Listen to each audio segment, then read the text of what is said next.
Drinking with Authors may contain adult content. Listener discretion is advised. Hey everyone, Nick Savage here, author, artist, and your host for this evening. Tonight on Drinking with Authors, sponsored by Four Horsemen Publications, I have with us Lou Kemp, author of the Selwyn series, which is like a modern day steampunk fantasy.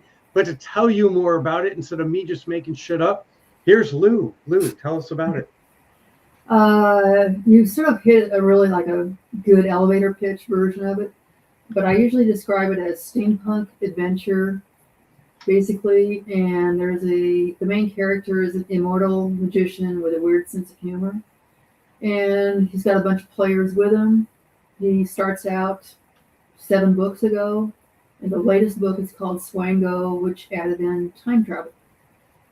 And very nice. Add that to some steampunk, situations, it gets interesting. Very nice. And there's 7 books in the series so far. We're going to get into that in a second, but first I have to ask, what, if anything, are you drinking tonight? Cold black Earl Grey tea. Ain't nothing wrong with that. I am drinking. No sugar, no fruit, no nothing. No. That's okay. I actually decided to have some Calypso Island. Oh, you can't even see it because of my background. It's Calypso Island vanilla rum, which is high in sugar and absolutely wonderful vanilla rum. Can you taste the alcohol? Not as much as I should. Oh, okay. It's a little dangerous. So, all right, there are 7 books in the series. Do you have a number of books that you want to write for the series, or is this just going to be an ongoing kind of endlessness? Okay, let's come at it from a different angle.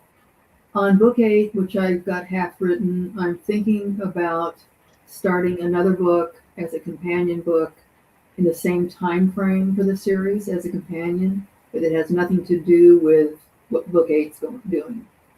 That's where my mind is right now, and it's going to take on an element of time travel. It's going to involve Swango, who is basically a conduit to time travel, and we'll see what happens. But I really think the series is ever-ending. It depends when I get sick of it, basically. All right.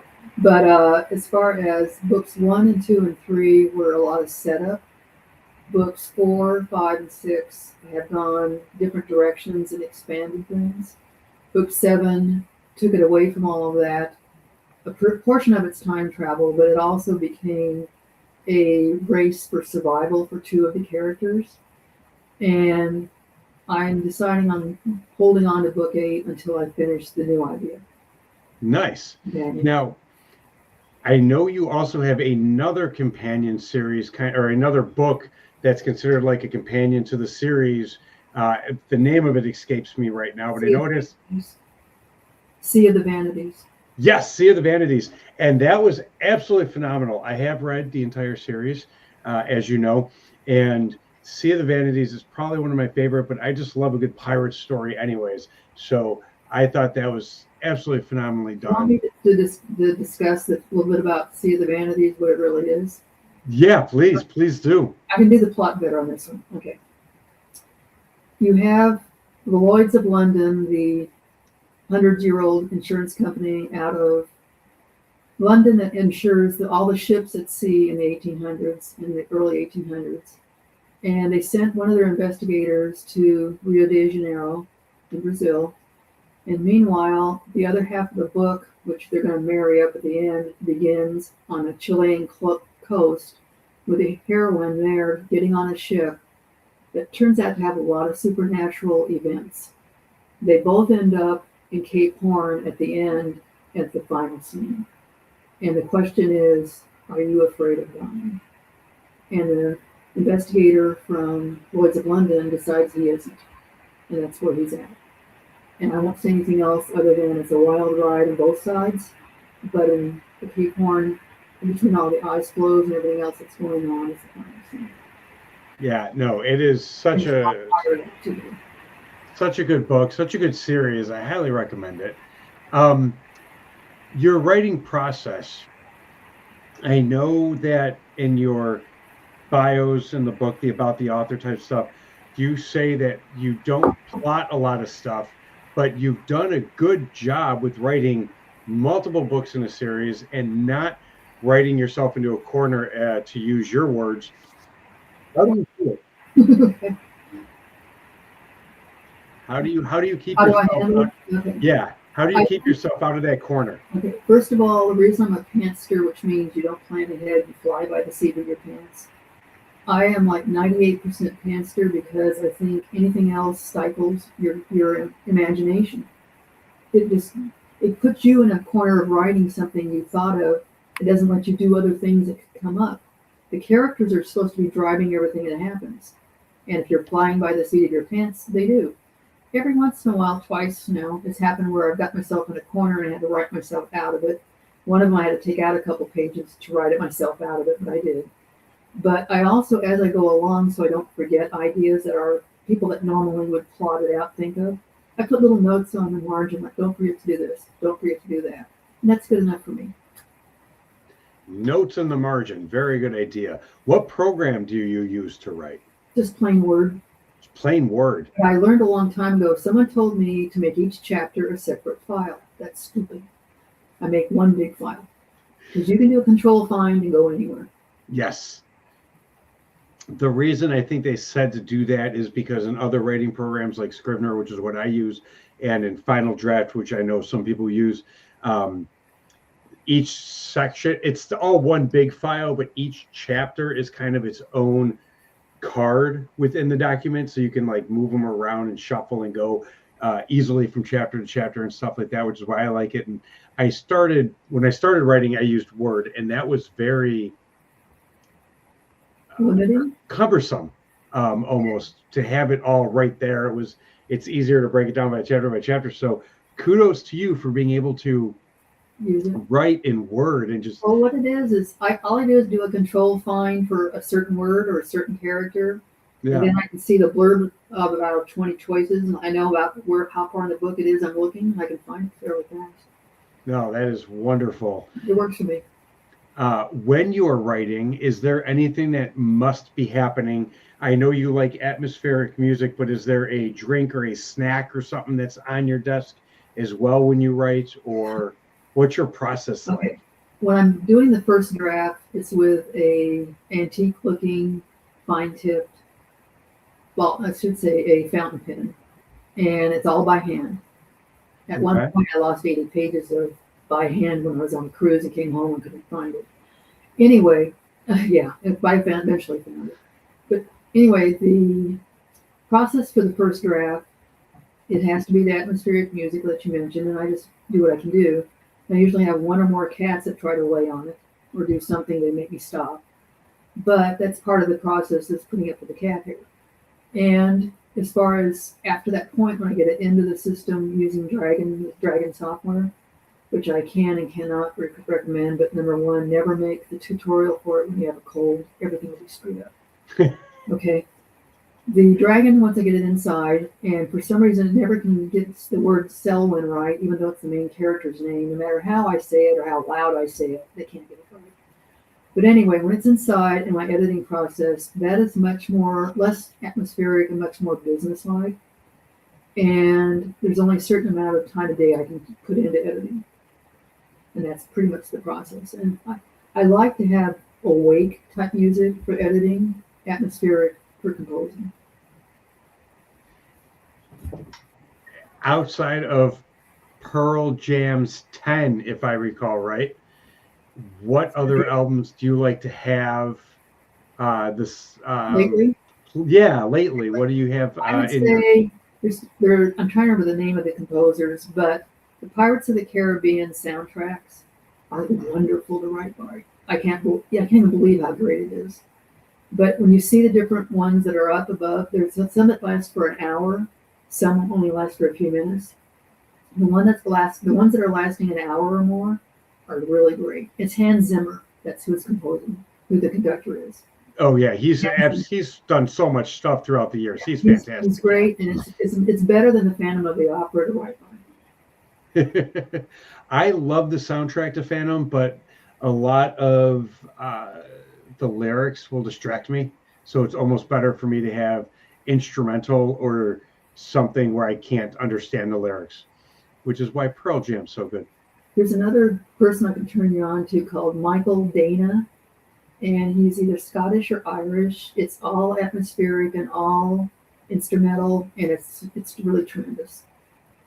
I like that. And that's Michael Dana, Dana. D-A-N-A? I say it Michael Dana. I'm pretty sure it's what I'm saying. No. That's You're going to see one of his albums back when is called Sirens, maybe Sirens by itself.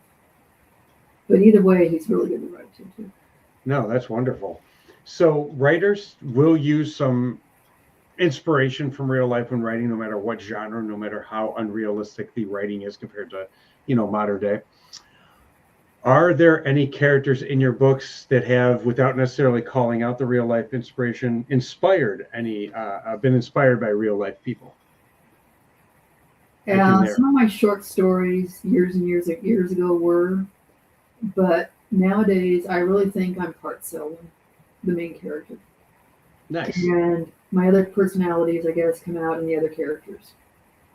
Because I identify with each of the main characters. There's none of them I don't identify with. But what I did with Captain Nemo, which is in books 2 through the present, is he was always portrayed traditionally by Jules Verne in the movies as very stern and mysterious, and you don't really know him very well. You get to know him, and you get to know that he doesn't like magic, and he doesn't like it on his ship. Yeah. Okay, that's part of it. But I would just say, to answer your question, it's me and then my characters. Nice. Nothing wrong with that. Switching gears a little bit to get more about you. When you're not writing and you need to comfort yourself for whatever reason, do you have a go-to book or TV show or movie or anything like that? Oh, yeah. Right now I'm in the middle of rereading all of the Jodi Taylor St. Mary's time travel series. And she's got a couple other series besides those that aren't about time travel. She's a great writer. I identify with a lot of the things that she's doing, and it's a lot of fun. It's also set in England. It is historical time travel. For instance, she might be at the Colosseum where Caesar is. She might be at something you've never heard of in England. King Richard, who's popular in all the games right now, you don't want to know how he really died. You really don't. What happened to him, okay, when he really died. And just in general, all the historical parts of it, the personal things that she puts into all of her books are hilarious. She's very funny on top of everything else. So. Very nice. Now, you said her series was about time travel, so I want to touch on a question that I asked you before we started the episode when we were just chit-chatting, and that is, if you had a time machine, what would you do with it? Okay. It wouldn't be a machine. I use Swango as a entity that takes people to those places. Okay. Where would I go? I would go to the past initially. I would probably go back into the 1800s at sea again, and I would like to experience some of the sea battles. Where the British were, the sea battles of the British were Horatio, if that was last name. Anyway, that would be one thing. But I'd also like to go into the future and see what the United States would be like about 20 years from now. 20 years, not too far into the future, just a little bit. Right now, things are shaping the 20-year mark, in my opinion, so we'll see. I'd like to know ahead of time. Yes, no, I definitely understand the uncertainty of the present, so you can peek ahead a little bit and see how we turned out. You had mentioned something about a time mirror when we were chit-chatting before, as with the time machine and time travel and stuff like that. Can you explain that concept for those who are watching? Okay, number one, it's based on scientific fact very recently, in the last 6 to 10 months. Scientists in more than one arena have basically duplicated, they call it a time mirror or a time reflection, but basically with mechanical devices with certain elements, I'm talking about minerals and elements that put things together. If you see a wave coming to you on the ocean, it hits this, and then it just flips and goes backwards again, but you're seeing the back side of it leave. It's the same wave. And I don't know if I'm explaining it as well. That's the example they use. But as far as how you would use it in fiction, I can think of a lot of places to use it. And I'm trying to decide right now who to involve in it. But the time mirror, the time reflection, you can easily look it up online and see all kinds of stuff about it. And I think they don't know how they did it, but they said it's violating the laws of physics that they knew up to that point. That's one of the things they talk about. Violating the laws of physics that they knew up to that point. And they've tried all along over the years to do this, and they finally did it.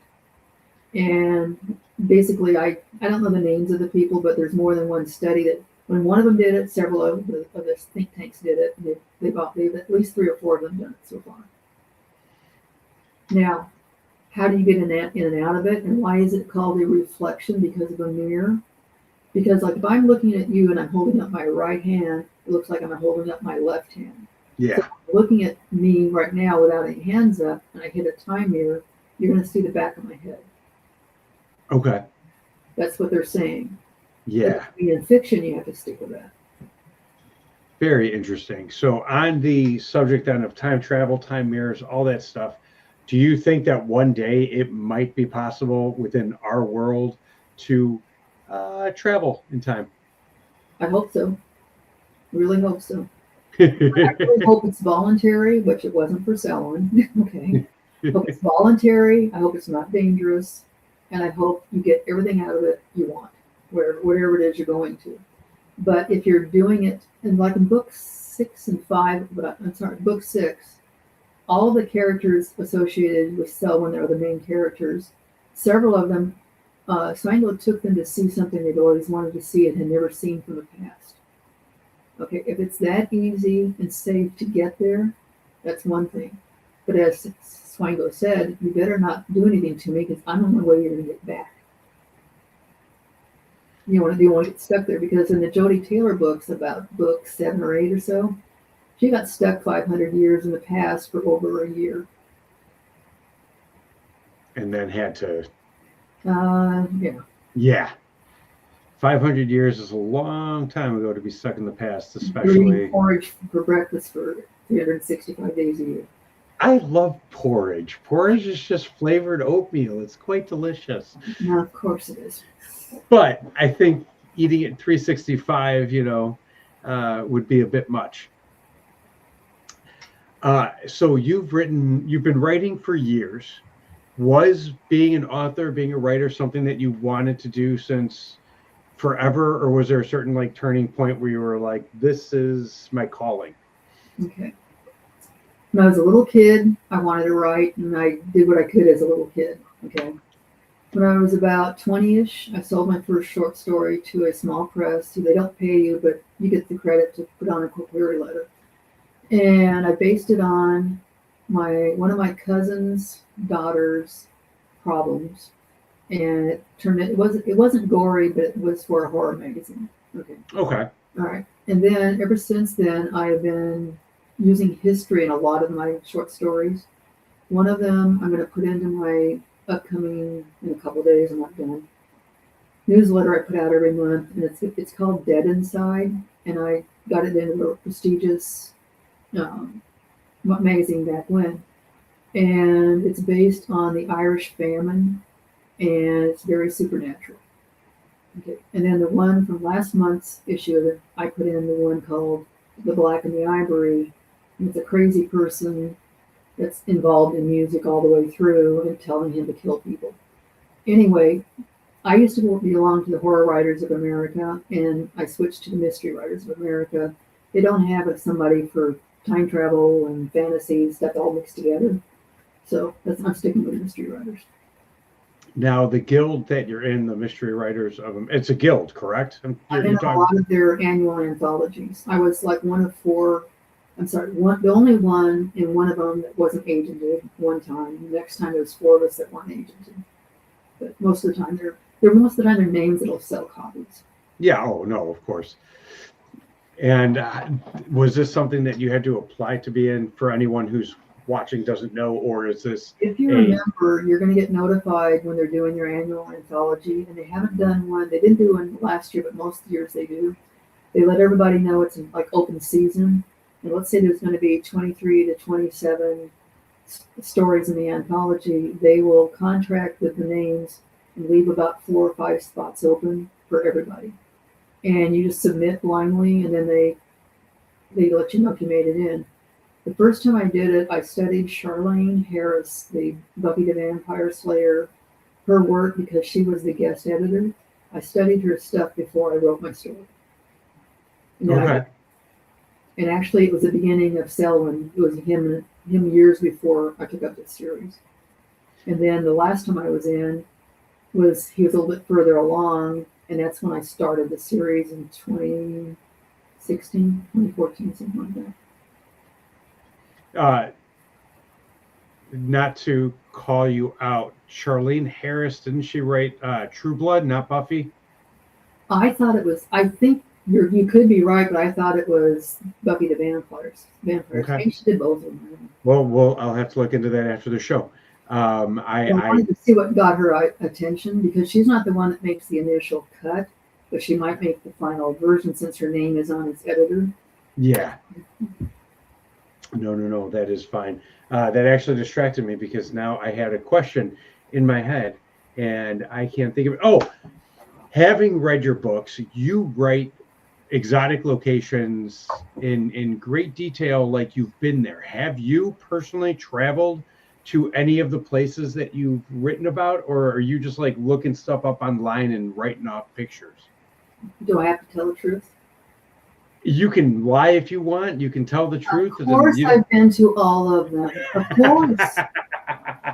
No, you do a very good job in the description, and I actually was like, man, she just like travels when she writes. Well, I want to keep it at sea as much as possible, and for those that haven't read it, I should say, Selwyn's magic is based on music, and his magic is also erratic a lot of times. But being with Captain Nemo and the rest of his entourage, they are settling into an adventurous pattern where he's not exactly out of control usually. But one scene, and I'm going to call it book 4, maybe it was book 5, he was standing on top of the Nautilus, midnight, whatever, talking to Nemo, and he basically sent a pig in the water swimming around the submarine. And then when Nemo got a little bit pissed off at him, he gave him a cigar. So it's part of what's going on. And it just, you can have fun with it if you want to. You don't have to be boxed into anything. So. No. You do a very good job with that stuff, and I very much like what you do. I love it. The entire series has been so fun, and when I started reading it, it was a little different for me. Like my normal, like what I read is generally like true crime and like the Dungeons and Dragons, like the old Ravenloft novels and stuff like that. So it was very different for me to jump into that. And once I kind of got used to it not being true crime or like, D&D vampire fantasy, I was like, all right. And I just kind of envelops myself in the world and absolutely love it. Of your series, do you have any one of them that is a favorite of yours that you would like to revisit of some sort? I was going to say, you'll probably remember this. I think we talked about this before. Book 3 is called The Raven and the Pig. And the theme, or what it's based on behind it all, separate from the plot, is in the Tower of London, back in, I think, the 1600s, around there, they had ravens that lived in the tower. And one of them was rumored, or the mythological thing is that it was one of the kings of Ireland. Okay. So we have a warlock giving Nemo and Selwyn and everybody a bad time in the mountains of Turkey. And basically the raven, it is true. And so what Selwyn did is turn himself into this giant, humongous raven descending from the sky to save Nemo. And to throw the warlock off, he pretended he was the mythological raven of the tower. And that's how I'm connecting it, but not describing it as well as I could. But that book itself, when he saved Nemo and everything that went on, he fell asleep on Nemo. That's kind of a thing that happened too. But anyway, bottom line is that entire book to me is probably my best book, other than Sea of the Vanities, which is nothing to do with that. Yeah, no, it was a companion piece mainly because the way it was introduced into the series and stuff like that. But the book itself was just phenomenal. But the Selwyn series is great too. And I do vividly remember The Raven and the Pig, and that was a very, very good book. So I kind of Did you like it when I had him bury all those people underground? oh yeah, no, there's so many different Oh, scenes yeah. from each book that kind of stick out in my head and stuff like that, but it's wonderful stuff. Is there anything specific that when you're writing you do to get inside the head of your characters, because they are very, very different from one another, you know, like you read books where some of the characters bleed but your characters don't. What do you Answer do? that by saying that initially I had to learn the characters through books 1 and part of book 2. But once I did, I knew how they should act and what they would do. And I know that I could count on Selwyn to do the unexpected.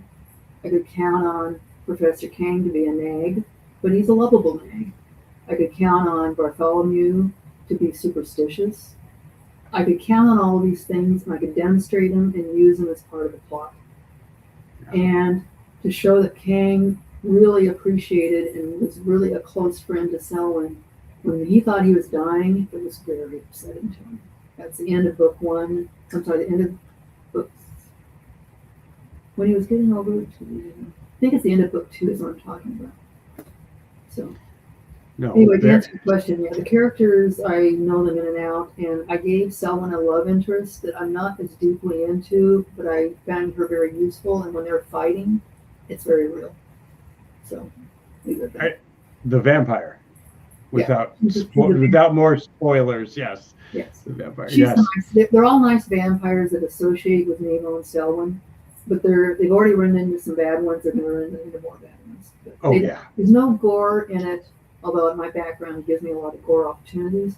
There's no vampire gore. It's the threat of the aristocratic vampire. That's what we're looking And the aristocratic vampire works well in a steampunk fantasy series, so it's very, very nicely tied in. at. And see, in Valentine, the aristocratic vampire cannot get along with the real bad guy, which is Selwyn's immortal brother magician called Pelez.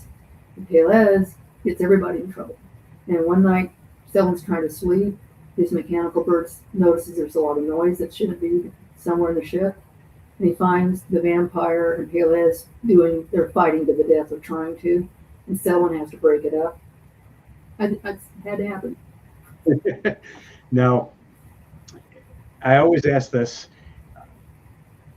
Is there any advice if someone were to start writing or wanted to be a writer and came to you and said, what advice do you have to give me? What advice would you give them?